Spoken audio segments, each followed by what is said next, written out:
합시다.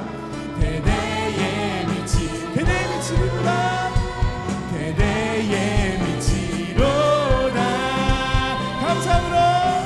감사함으로 주를 높이며 그 문에 들어가서 찬송함으로 그 이름을 우리 목소리로 고백합시다. 감사함으로 주를 높이며 그 문에 들어가서 찬송함으로 그 이름을 송축할지. 다시 한번 목소리로 감사함으로 주를 높이며 그 문에 들어가서 찬송함으로 그 이름을 송축할. 감사함으로 주를 높이며 그 문에 들어가서 찬송함으로 그 이름. 다시 한번 고백하며 나갑시다. 감사함으로 주를 높이며 그 문에 들어가서 찬송함으로 그 이름을 송축할지어다.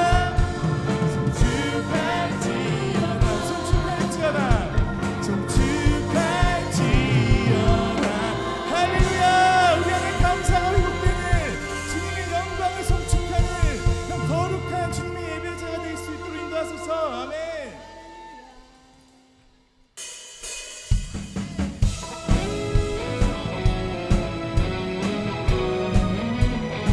가능하신 분들 자리에 일어나셔서 더욱더 주님의 기쁨으로 찬양하며 나아가시겠습니다. 내 영혼이 은총 입어 중한 죄짐 벗고 보니 슬픔 많은 이 세상도 아멘. 천국으로 변할 것입니다. 천국으로 변화. 다시 한번 내 영혼이 은총 입어, 내 영혼이 은총 입어 중한 죄짐 벗고 보니 슬픔 많은 이 세상도 주님의 나라로 변할 것입니다. 천국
고백합시다. 어디를 가든지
이 나라를 위해 선포하십시다. 주 오셔서, 주 오셔서 통치하소서.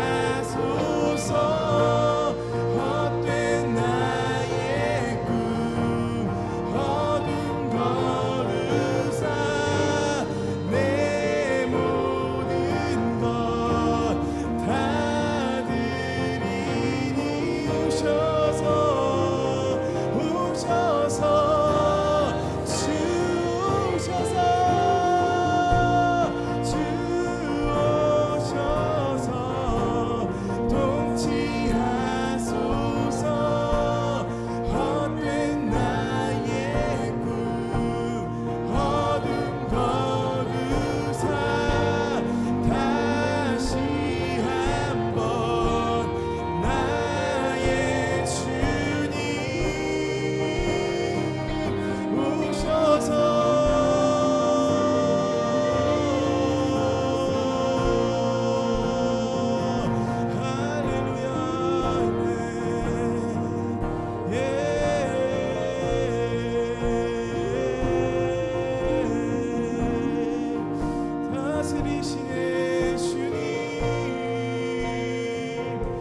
다스리시는 주님이십니다.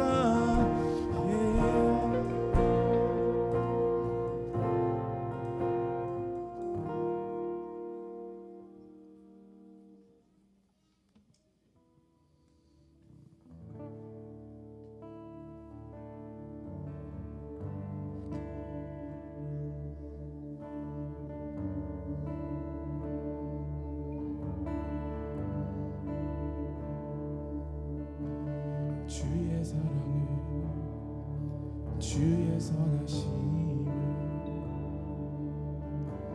주의 은혜를 생각해보라. 하늘보다도 더 높으신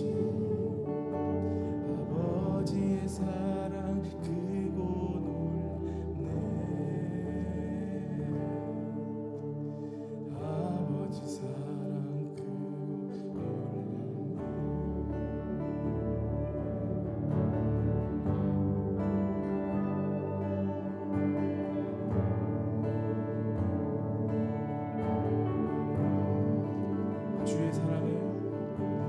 주의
사랑을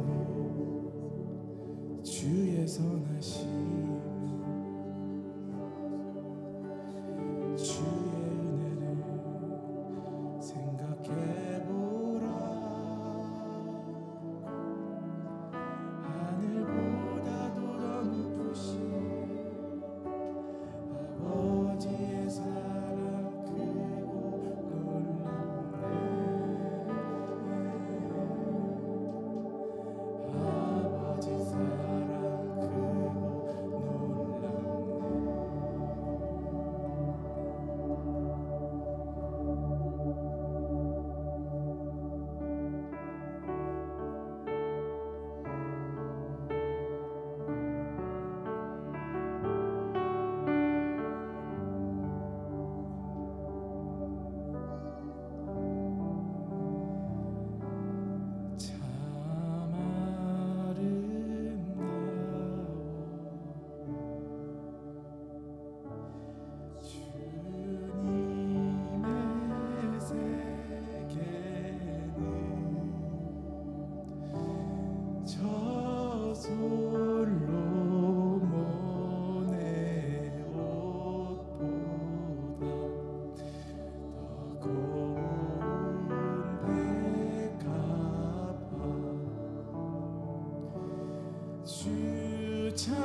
참 아름다워라.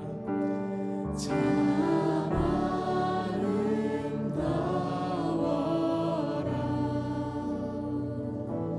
주님의 세계를 저 아침에 와 저녁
찬찬한 시내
지으신 대로 회복되기 원합니다.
기도로 시작하겠습니다. 하나님 감사합니다. 오늘 이 시간 이 자리에서 하나님 영광 받으시고 더 하나님 이름이 높임 받으시기를 기도합니다. 예수와 메시아 이름으로 기도합니다. 아멘.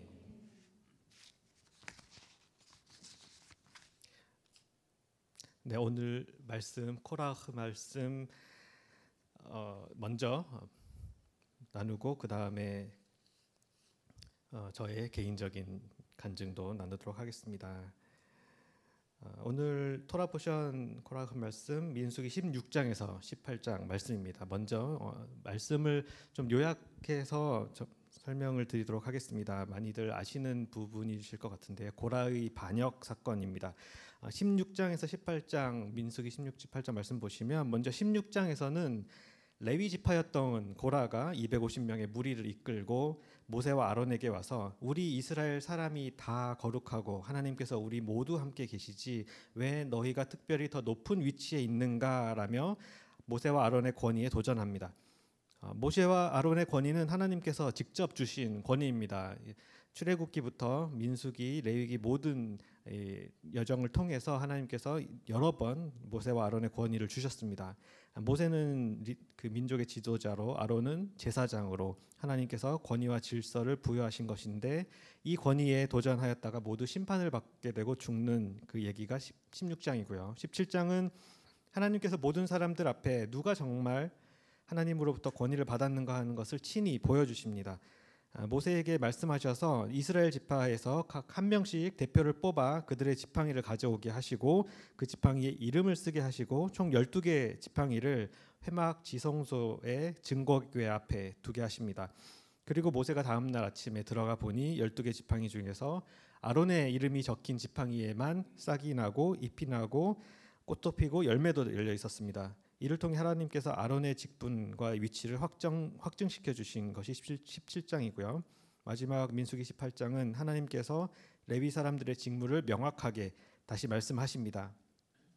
제사장 직분을 맡은 아론과 그의 아들들, 그의 집안은 성소와 제단을 담당하고 나머지 레위인들, 아론의 집안을 제외한 나머지 레위 가문의 자손들은 제사장을 돕는 역할만 하고 제단과 성소에는 갈 수 없도록 역할을 분명하게 구분을 하고 계세요.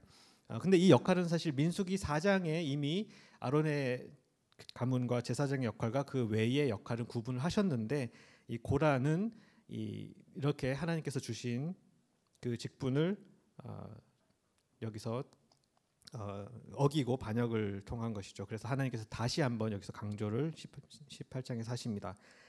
이 사건이 저에게 주는 교훈들을 그래서 나누고자 합니다. 이 사건은 작지 않은 좀 큰 의미를 가지는 사건인 것 같이 느껴졌습니다. 왜냐하면 두 개의 돌판 그리고 만나가 들어있는 항아리 그 두 가지와 함께 지성소의 하나님 증거궤에 함께 아론의 쌍난 지팡이가 들어가 있는 것을 보면 그렇게 보관하라고 하신 걸 보면 이것은 하나님께서 좀 진중하게 생각하시고 뭔가 말씀하고자 하시는 것이 있다고 지난 일주일 동안 이 사건에 대해서 줄곧 묵상을 하게 됐습니다. 그 전에도 이스라엘 사람들이 불평 불만을 늘어놓을 때가 많이 있었습니다. 사실 그죠? 물이 없거나 물이 쓰다든지 먹을 것이 없다든지 이집트의 삶이 더 좋았다든지 불평을 많이 했습니다. 그때마다 하나님께서는 바위에서 물도 나게 하시고 쓴 물도 달게 하시고 만나와 메추리도 주시면서 이렇게 불평 불만을 잠재워 주셨는데 오늘은 그런 식으로 하신 게 아니라 좀 다르게 호되게 하십니다. 그래서 단순한 불평 불만이 아닌 것 같은 그런 생각을 많이 하게 됐습니다.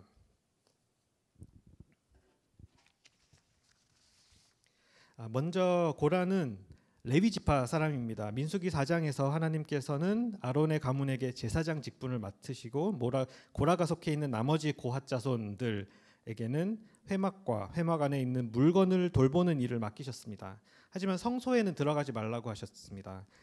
또 그들은 그 고라 자손들은 아론과 그 자손인 제사장들의 감독을 받으라 이렇게 하나님께서 딱 정의를 하셨습니다. 그런데 족보로 보면 고라와 모세 아론은 서로 사촌지간입니다. 그 아버지가 서로 형제였던 것이죠. 그래서 고라는 모세 아론과 서로 이렇게 막역한 사촌지간인데요. 우리나라에도 사촌이 땅을 사면 배가 아프다 뭐 이런 말이 있는 것처럼 이 상황에도 제가 생각하기에 사촌지간에 누구는 제사장이고 누구는 또 이스라엘의 지도자이고 그런데 비해서 자기 자신은 같은 가문, 같은 형제의 같은 사촌임에도 불구하고 고라 제사장의 수발을 들거나 제사장의 명령을 듣거나 제단에는 가지도 못하고 잡일 같은 걸 하고 있다 이렇게 생각된 게 아닌가 생각이 듭니다. 오늘 그래서 본문에 고라가 모세에게 너희만 특별하냐 그리고 모세가 고라에게 너가 이제는 제사장 직분까지 원하고 있느냐 이렇게 말하고 있습니다. 그래서 고라가 모세 아론을 질투하고 마음속으로 미워한 것이 아닌가, 이렇게 그것이 발단인 것 같다는 생각을 하게 됐습니다. 그래서 고라는 사람들을 자기 편으로 만들었습니다. 고라와 함께 반역을 주도한 사람 중에는 다단, 아비람, 옴 이런 이 사람들은 르우벤 지파 사람이고, 또 250명은 어느 지파 소속인지는 나와 있지는 않지만 모두 이름이 있는 리더들이라고 되어 있습니다. 이렇게 많은 리더들이 함께 들고 일어난 걸 보면 아마 고라는 꽤 영향력 있는 인물이었던 것 같고, 하루 이틀 단시간에 계획한 것이 아니라 어느 정도 의기투합해서 이런 일을 준비한 것이 아닌가, 그런 생각을 하게 됐습니다. 특히나 이 사건은 민수기 13장 15장 즉 12정탐꾼 사건 바로 다음에 나오는데요. 정확한 시점을 알 수 없지만 12정탐꾼 사건 이후에 이스라엘 사람들은 장막을 옮겨 다니며 광야를 떠도는 그런 생활을 합니다. 그 어느 시점인 것 같습니다. 12정탐꾼 사건에도 사실 사람들은 그런 불평불만을 하면서 리더를 새로 뽑아야 한다. 또 항상 문제가 있을 때마다 이렇게 리더를 겨냥을 했습니다. 물론 사람들 중에 모세와 아론의 그런 리더십이 마음에 들지 않는 사람도 있었을 건데요. 그리고 더더욱 그들은 지금 광야에서 매우 힘든 생활을 하기 때문에 그런 생각을 했겠죠. 하지만 더 중요한 것은 누가 리더를 하느냐가 아니라 하나님께서 이 질서를 만드셨다는 것입니다. 하나님께서 직접 이스라엘 백성을 지금 인도하는 중이시거든요. 이집트에서부터 10가지 재앙을 통해 유월절과 또 출애굽 여정을 통해 시내산에서의 여러 시간들을 통해 또 12정탐꾼 사건 등을 통해 하나님께서는 모세와 아론을 리더로 하여 지금 어떤 위대한 한 가지 프로젝트를 하고 계십니다. 하나님은 이집트에서 제국주의 문화와 노예 근성에 찌들어 있는 이스라엘의 그 신음소리를 들으셨고, 모세를 준비하셨고, 또 그들을 어린 양의 피로 구속을 하시고 홍해에서 씻으시고, 이스라엘에서 시내산에서 새로운 율법과 새로운 말씀, 새로운 규례를 주시고, 또 심지어는 성막을 지어 그들 가운데 친히 지금 와 계신 중입니다. 하나님께서 이스라엘 사람과 함께 지내겠다고 찾아오셔서 불기둥 구름기둥으로 지금 이스라엘 백성과 함께 광야를 두루 다니시는 중입니다. 동행하시는 중이세요. 그 장소가 비록 광야라는 곳이었지만 하나님께서 이스라엘 진영 한 가운데 지금 함께 계시고, 매우 질서 있고 온전하고 아름다운 대한 공동체, 하나님께서 선한 왕으로 다스리시는 하나님 왕국의 모형을 지금 만들고 계십니다. 하나님과 함께 연합하여 함께하는 새로운 라이프 스타일을 하나님께서 지금 친히 하루하루 날마다 하나님과 함께 하시면서 경험시키시고 훈련시키시고 배우고 깨닫게 하는 바로 그 지금 상황입니다. 그래서 비록 이곳이 광야일지 모르겠지만 하나님과 함께 거하는 이러한 삶이 가장 복되고 아름다운 것이라는 것을 지금 하나님께서 친히 가르쳐 주시는 아주 귀한 시간인데요. 지금 이 상황이, 이 시간이 너무 귀중한 이유는 이집트에서 나와서 이 험한 광야를 거쳐 적과 꿀이 흐르는 가나안으로 들어가는 이 여정이 바로 오늘 예수야를 통해 하나님 아들 딸이 된 우리 각 성도들의 삶의 여정을 예표하는 거룩한 시간이기 때문입니다. 하나님은 그 위대한 지금 구속사의 청사진을 그려가시는 중인데, 지금 고라가 무슨 짓을 하고 있습니까? 고라는 지금 자기도 모세 아론처럼 되고 싶어서, 스스로 드러나고 싶어서 질투가 나서, 또는 내가 더 잘할 수 있다고 생각해서 스스로 높아지려고 하다가 현재 하나님께서 세우신 이 온전하고 아름다운 이 질서와 이 모습에 반기를 들게 되었고, 하나님께서 만들고 계시는 위대한 그 프로젝트를 거스르고 있는 것입니다. 이러한 고라의 얘기는 신약의 유다서에도 나옵니다. 유다서 1장 11절 말씀은 거짓 선지자에게, 초대교회 성도들에게 거짓 선지자들을 주의하라는 내용을 전하고 있는 것입니다. 그 당시에 거짓 선생들이 교회로 들어와서 메시아를 통한 하나님의 구원의 은혜를 가볍게 생각하게 하고 거짓 진리를 전파하려고 했습니다. 그들을 두고 유다는 거짓 선생들의 행보가 가인의 길이다, 발람의 어그러진 길이다, 고라의 패역함이라고 말하고 있습니다. 가인은 자기 자신만의 방식으로 예배를 드리다가 하나님께서 동생 아벨의 제사만 기뻐 받으시니까 질투하고 미워해서 동생을 죽였죠. 발람은 하나님의 뜻을 알면서도 탐욕에 눈이 멀어서 결국 이스라엘의 백성의 죄를 짓게 만들었습니다. 또 고라도 지금 자기 자신이 드러나고 인정받기 위해서 일을 꾸미고 있습니다. 그래서 오늘 말씀을 유다서와 연결시켜서 보자면 오늘 밀수기 말씀에서 가장 고라가 크게 잘못한 부분은 단순히 질투를 하거나 리더십을 대적하거나 질서를 거스르는 것을 넘어서 지금 하나님의 위대한 복음 사역을 방해하고 있는 그런 방해자의 역할이 아닌가 생각해 보게 됐습니다. 하나님께서 고라의 일 때문에 지금 화를 크게 내고 계시거든요. 땅을 갈라서 반역을 이끌었던 고라, 다단, 아비람의 집안은 어린 자녀와 또 그 집안 식구 모두 또 그 물건 하나까지도 다 땅속 깊은 스올에 파묻어 버리셨습니다. 끔찍해 보이는 이런 장면들입니다. 그리고 또 250명의 리더들을 모두 불살라 버리셨고요. 이런 모습은 마치 이 장면뿐만 아니라 출애굽해서 이스라엘을 쫓아오던 이집트 군사들을 홍해 바다의 밑에 전부 몰살시켜 버리시거나 이유 없이 이스라엘을 쳐들어온 아발렉을 단 한 명도 남기지 말라고 진멸하라고 하신 그런 명령처럼 전혀 타협점이 없이 단호하고 완강해 보이는 이런 장면들을 우리가 볼 수 있습니다. 마치 하나님께서 너무도 소중하고 가치 있는 뭔가를 지키시기 위해서 좀 거칠어 보일 수는 있지만 그 정말 확고한 뜻과 의지를 보여주고 계신다, 이런 인상을 주는 부분이었습니다.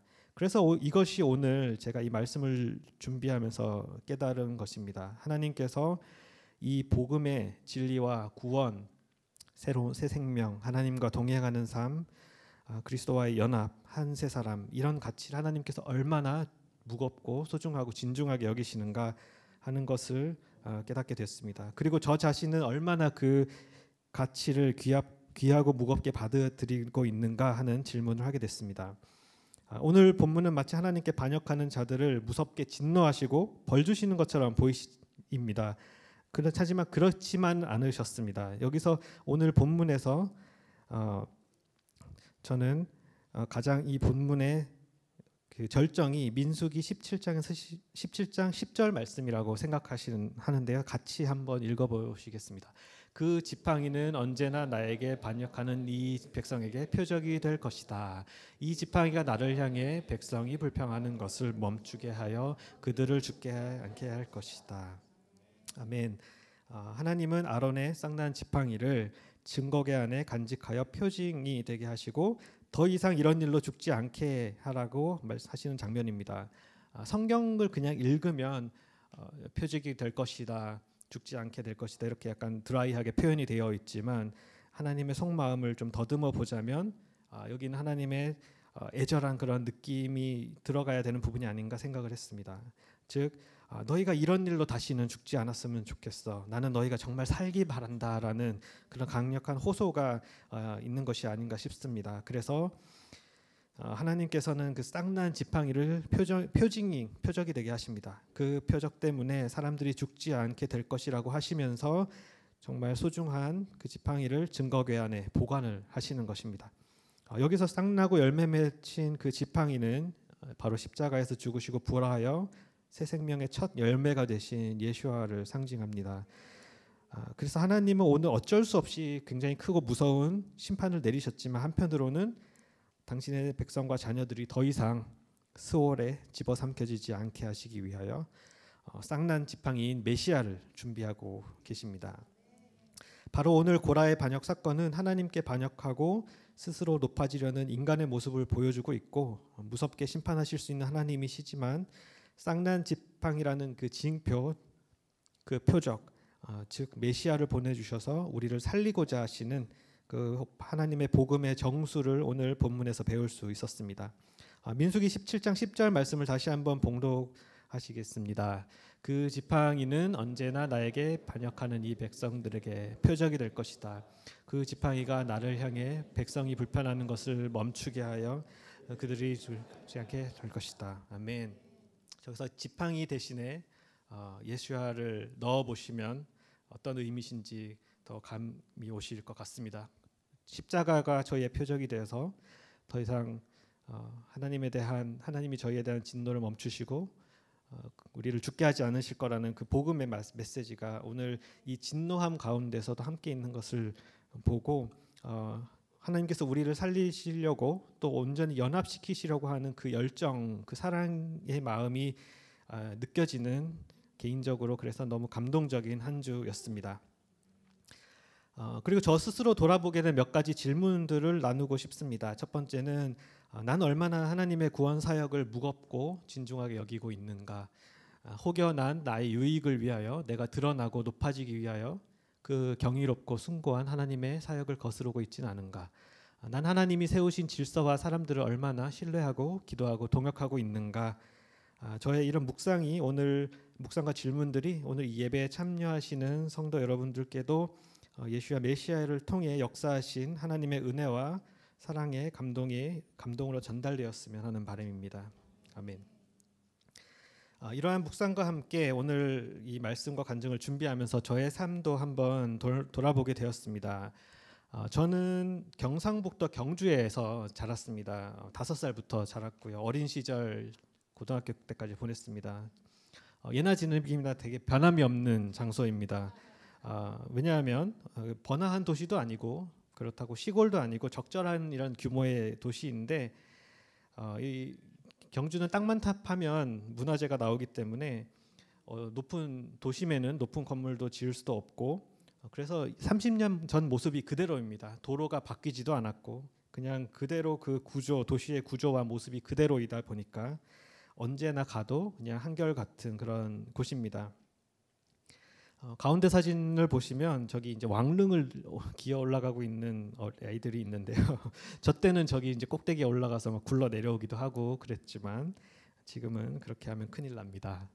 네, 저런 어린 시절을 보내고 6학년 때 저는 문화중학교라는 곳에 들어갔으면 좋겠다고 기도를 했습니다. 문화중학교는 집에서 가깝기도 했지만 미션스쿨이었고 그곳의 어떤 문화나 분위기가 너무 좋다고 생각됐기 때문에 기도하였고 또 마침 하나님의 은혜로 제가 바라던 곳에 들어갔습니다. 그리고 중학교와 고등학교가 같이 한 캠퍼스 안에 있었는데요. 문화중학교와 고등학교, 고등학교도 저희가 선택해서 진학을 하게 되었습니다.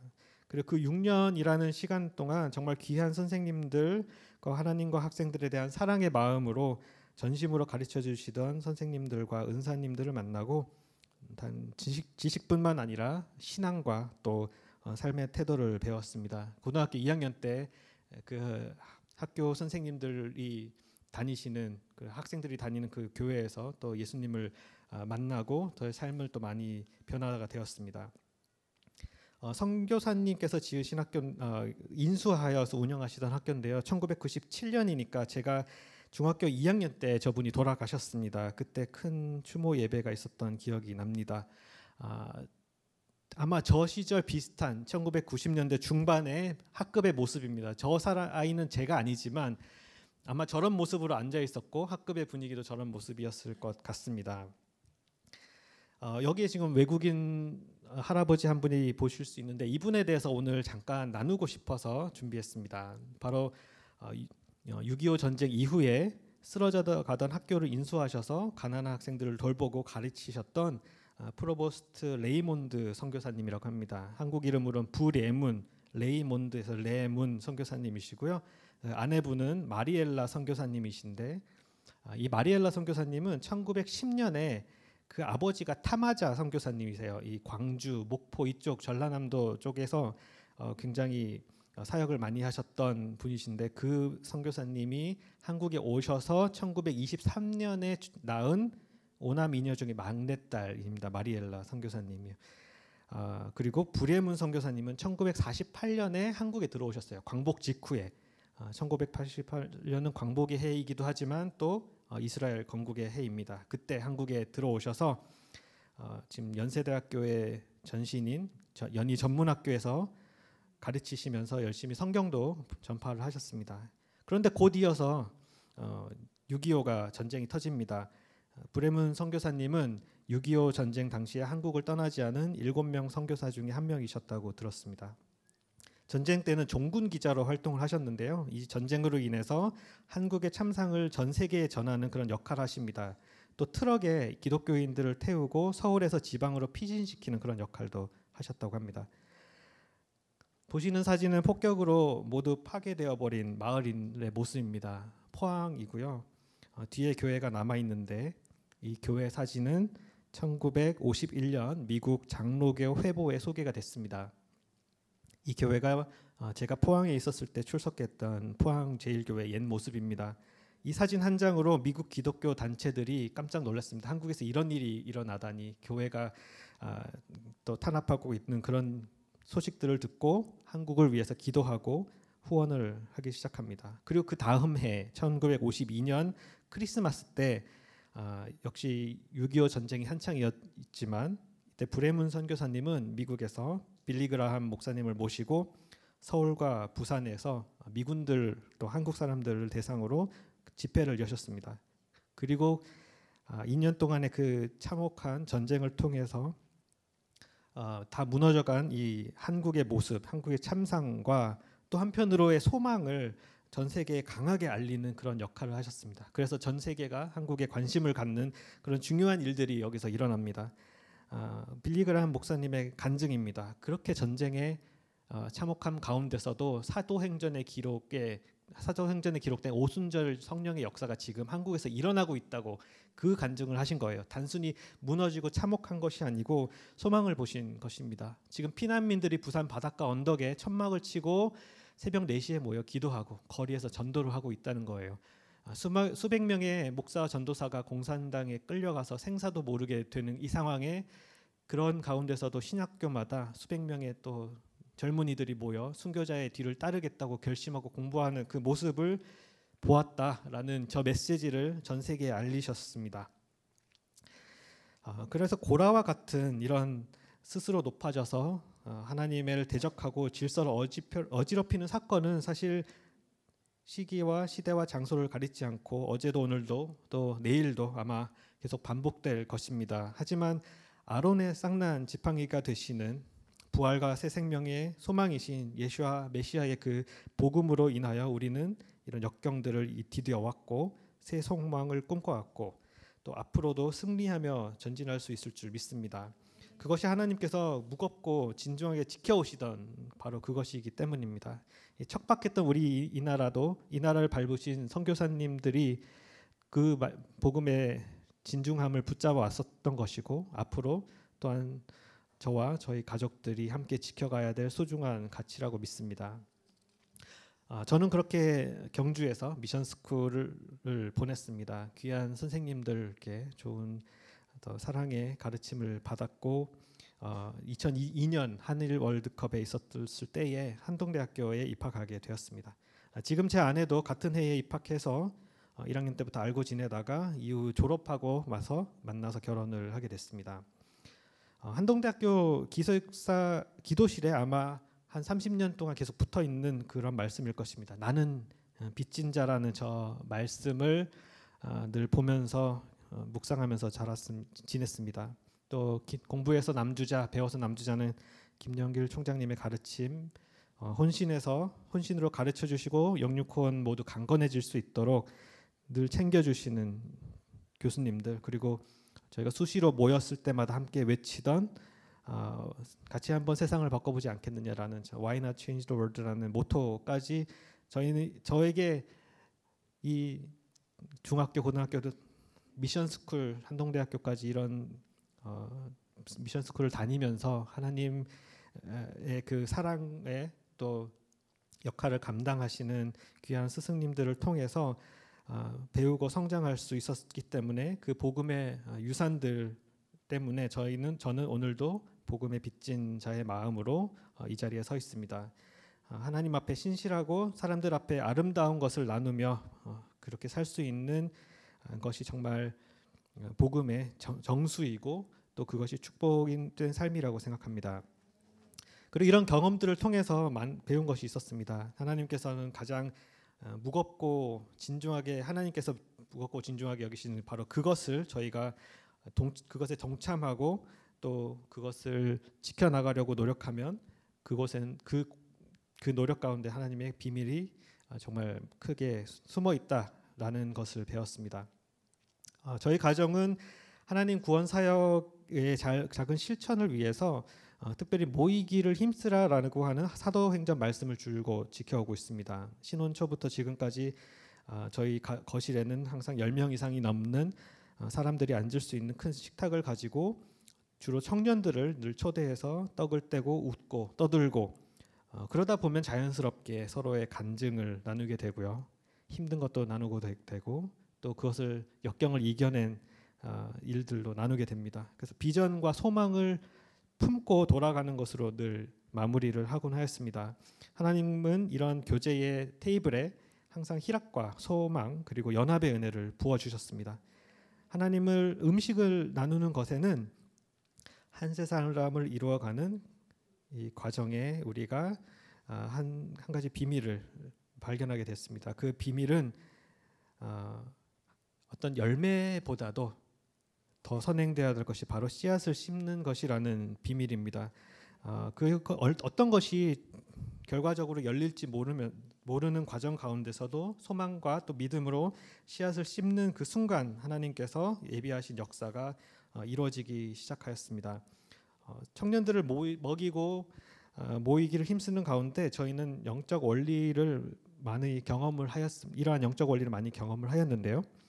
지금까지 수많은 식탁들을 이렇게 차려면서도 사실 금전적으로 여유로워서 그렇게 대접한 것이 아니고 여기서 하나님의 영적인 원리를 저희가 많이 배웠습니다. 세상적인 그런 경제 원리가 아니라 하늘의 법칙을 이해하면서 이렇게 저희를 훈련시켜 오던 그 수많은 좀 힘든 시간들이 있었지만 이 시간 다 나눌 수는 없겠습니다만은 결론적으로 저희는 이렇게 저희 부부는 하나님께서 허락해 주시는 만큼 그 그릇과 그 질서 안에서 묵묵히 할 수 있는 일을 해 나가고 있습니다. 그래서 어제와 오늘도 하나님의 사역에 동참할 수 있는 그런 축복을 누릴 수 있음에 감사를 드리는 마음입니다. 그래서 기쁨의 식탁을 차리고 영육간의 힘든 지체들을 돕기 위해서 물질을 아까워하지 않으면 하나님께서 물질적인 채우심뿐만 아니라 다양한 은혜로 갚아주신다는 것을 배웠고 오늘 본문의 교훈처럼 하나님께서는 하나님을 사람들을 너무 사랑하고 귀하게 여기시기 때문에 그렇게 하나님께서 관심을 가지시는 그 일에 우리가 적극 참여하면 뭐라도 하겠다고 달려들면 하나님께서 너무 기뻐하실 것이라고 알게 되었습니다. 그래서 저희도 이제 부족한 가운데 심고 나누고 구제하는 것을 도전하는 것을 주저하지 않게 되었고 마치 척박했던 땅에 선교사님들이 씨앗을 뿌리고 정말 믿음의 씨앗을 뿌리신 거죠. 지금의 대한민국에 이런 모습이 만들어지는 것처럼 하나님께서는 그 믿음의 씨를 뿌리기 위해서 애쓰고 도전하는 일들을 절대 모른 척 지나가지 않을 것을 확신합니다. 이런 도전들이 반복될수록 하나님께서 저희에게 맡겨주시는 그 스케일이 점점 커져가고 있음을 깨닫게 됐습니다. 그래서 5달란트로 5달란트 남기는 이런 두 배의 수준이 아니라 성경에 말씀하시는 것처럼 30배, 60배, 100배의 결실을 맺는 방법을 조금이라도 알게 될 것 같습니다. 그것은 바로 하나님께서 관심 있으신 그 일을 우리가 동참하는 것이죠. 이러한 과정 가운데 저는 얼마 전에 또 새로운 도전을 하게 됐습니다. 작년에 한동대학교를 나와서 판교에 스타트업을 창업하게 된 것입니다. 아직은 정말 극초기고 이렇다 할 성과를 내기에는 좀 이른 시기이기 때문에 단정적으로 말씀드리기 어렵지만 한 가지 분명한 것은 하나님께서 소중히 여기시는 그 일을 그러니까 하나님의 복음의 사역과 한 세 사람을 세워가는 일에 동참하면 역경과 힘든 일이 당연히 있겠지만 그래도 꾸준히 성장하고 쓰임받을 수 있지 않겠느냐 그런 믿음이 있었습니다. 그래서 컴포랩스 회사 이름 컴포랩스인데요. 사람들 하나님의 형상을 닮은 이 사람들에게 샬롬을 전하는 그러니까 평안과 안전, 생명력을 회복시키는 것을 초점을 두고 있습니다. 현대 사회의 질병, 질환, 불편함, 소외됨 등과 같은 그런 부분으로 인해서 힘들어하는 사람들이 하나님의 형상으로 회복되는 과정을 이 사업을 통해서 녹여내고자 그렇게 사업을 하였고요. 그것이 바로 제가 꿈꿔가는 비전입니다. 제 아내도 늘상 누굴 더 도울 수 있을까 이렇게 생각하며 찾는 사람입니다. 펀드레이징해서 노숙자들도 대접하고 아프리카 말라위에 염소도 사서 보내고 엄마들 성경 암송 모임도 이끌고 찬양을 인도하고 또 때때로 100인분 정도씩 되는 음식도 준비해 가면서 한 세 사람을 이루는 그 사역들을 참여해 왔습니다.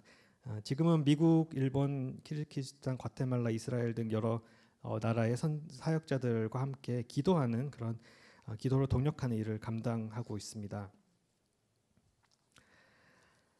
네, 그래서 끝으로 저희의 삶을 잠깐 나눠드렸고요. 끝으로는 저희 가운데 있는 이스라엘과 또 한 세 사람 교회에 오게 된 일에 대해서 짧게 나누도록 하겠습니다. 이스라엘이라는 곳은 성경에도 나와 있지만 주변에 이스라엘에 관심을 가지고 또 이스라엘에서 공부하거나 선교 활동을 하는 지인들이 있었습니다. 그래서 늘 저에게는 한 번도 가보진 않았지만 친숙한 나라였는데 2022년 8월 그러니까 코로나가 좀 끝나가던 그 무렵에 이스라엘을 처음 방문하게 됐습니다. 그때는 이스라엘은 다른 나라랑 다르게 코로나 검사 없이도 들어갈 수도 있고 마스크도 끼지 않고 이렇게 좀 많이 열려 있는 그런 때였고 그래서 3년 만에 거의 숨통이 좀 트이는 그런 기분이었습니다. 지인을 통해서 윤순현 목사님, 선교사님을 알게 되어서 일주일 정도 함께 이스라엘 동서남북을 곳곳을 누빌 수 있는 기회가 있었습니다. 성경 속에 있는 그 땅들을 밟아볼 수 있었던 참 감사한 시간이었습니다. 이스라엘은 그 좁은 그 땅 그 영역 안에 굉장히 다양한 다채로움이 있더라고요. 푸른 숲이 있는가 하면 끝없는 광야가 있고 아름답게 펼쳐진 지중해도 있고 높은 고원, 넓은 호수, 사해바다, 끝이 보이지 않는 야자나무 농장, 또 양을 치면서 원시적인 삶을 사는 그런 족속, 구역을 나눠서 아슬아슬한 조화를 이루고 있는 예루살렘까지 정말 온갖 다양한 모습과 삶이 또 인생이 어우러진 그런 곳이었습니다. 한켠에서는 세계 최고의 기술 혁신이 일어나고 있고 바로 옆에서는 한국에서도 보기 힘든 시대에 뒤처져 보이는 그런 삶의 모습을 보기도 했습니다. 그런 것들이 정말 다양한 것들이 공존하는 모습을 보면서 의아한 마음도 들었습니다. 처음으로 실제 본 이스라엘의 그 삶의 모습은 제가 상상했던 것이랑은 좀 달라서 이질적인 마음도 있었고 낯설기도 했습니다. 하지만 일주일 반 정도가 지나고 한국에 돌아올 때쯤에 저는 그런 낯선 그 모습이 낯설게만 느껴지지 않았습니다. 오히려 이 척박했던 곳, 이 광야 같은 곳에 길을 내시고 사막을 내시고 아침마다 새롭고 늘 새 일을 행하시는 하나님께서 오늘까지 그 땅에 해오신 일들이 참 놀랍다고 생각하게 되었고 더 관심이 생겼습니다. 돌이켜보면 전쟁 후에 폐허가 된 우리나라를 이렇게 일으키신 것도 늘 새로운 일을 행하시는 하나님의 은혜로밖에는 볼 수 없을 것입니다. 이스라엘이나 우리나라나 여전히 다양한 종류의 갈등이 있고 풀어야 될 문제들이 있고 하지만 하나님께서 항상 척박한 곳에 길을 내시는 또 강을 내시는 또 새로운 일을 행하시는 것을 그런데 전문가이신 것 같습니다.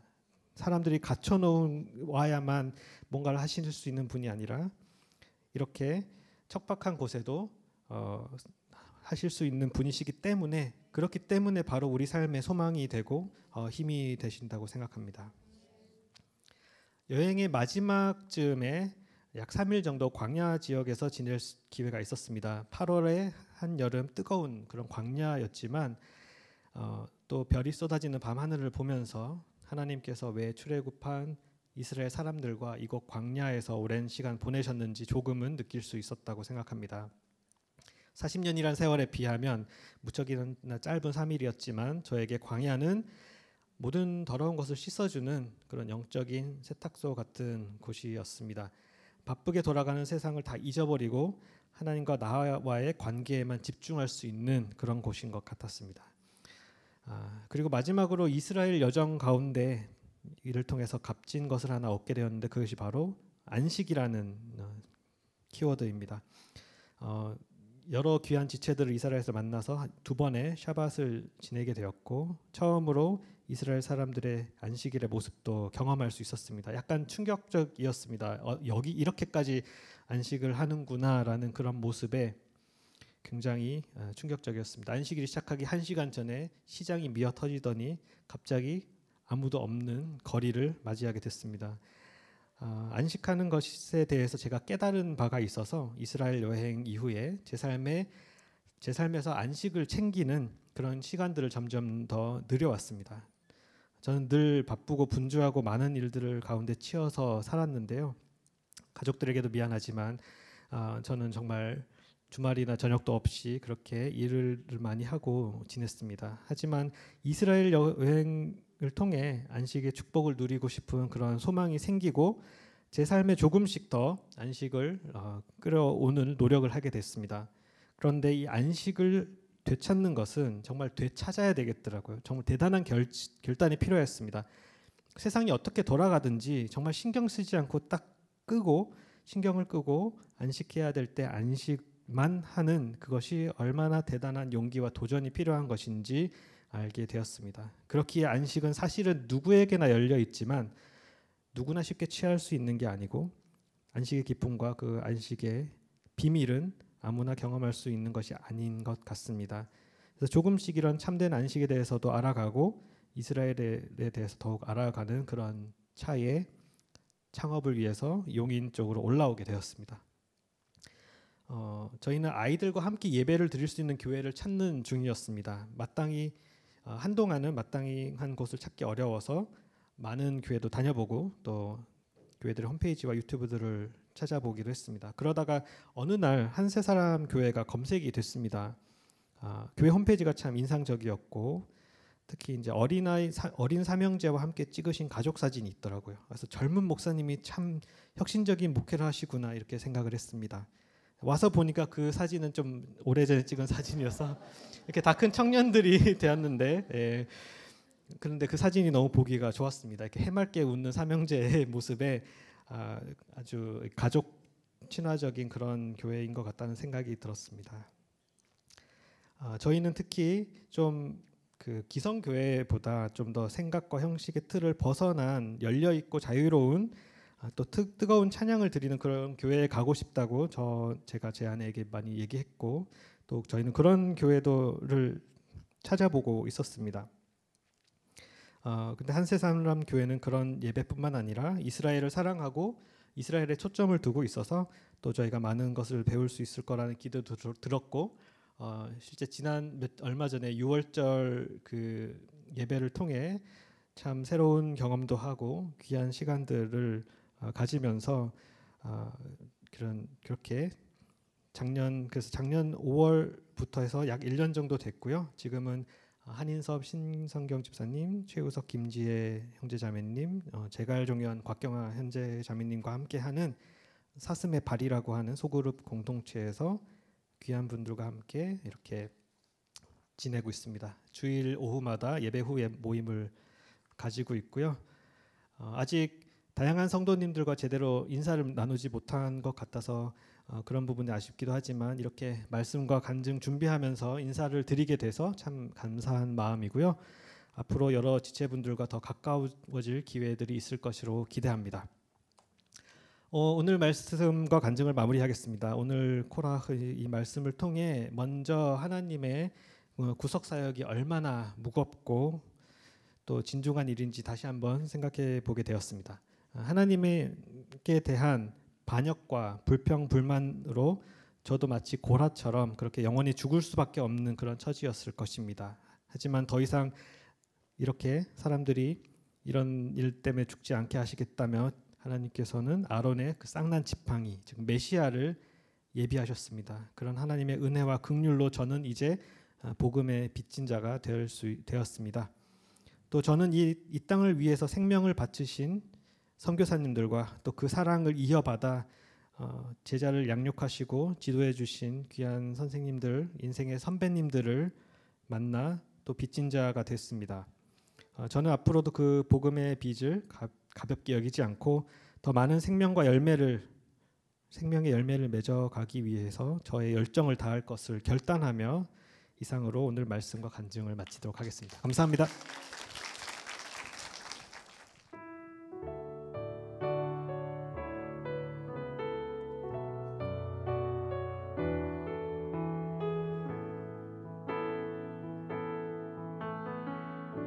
주 여호와는 광대하시도다. 주 여호와는 광대하시도다.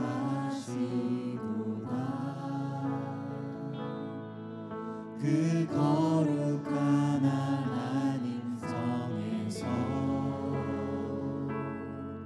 찬양할지어다.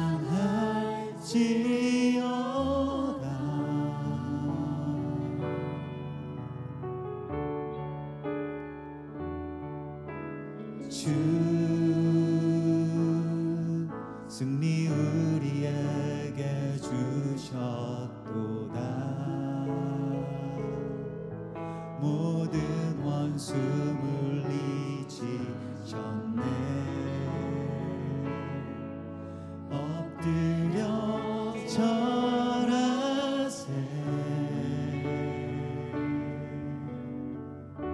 다 주의 크신 이름 높이며, 다 주의 크신 이름 높이며